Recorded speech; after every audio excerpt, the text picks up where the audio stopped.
ఓం శశిశేఖరాయ నమః ఓం రామదేవాయ నమః విరూపాక్షాయ నమః ఓం కవర్ణే నమః నీలలోహితాయ నమః ఓం శంకరాయ నమః శుభాయ నమః ఓం కృష్ణాయ నమః ఓం విష్ణువల్లభాయ నమః ఓం శివవిష్ణాయ నమః ఓం అంబికానాథాయ నమః ఓం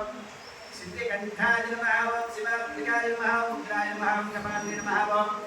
కామాలే నమః ఓం అంధకాసురసుదనాయ నమః ఓం గంగాధరాయ నమః ఓం గరుడాక్షాయ నమః ఓం శాలకాదాయ నమః ఓం కృపాలే నమః ఓం భీమాయ నమః ఓం పరశుహస్తాయ నమః ఓం కపాలే నమః ఓం గదాధరాయ నమః కైలాసవాసి నీరాజనానంతరం ఆచమనీయం సమర్పయామి. అందరూ కళకట్టుకోండి. హర నమః పార్వతీపతయే హర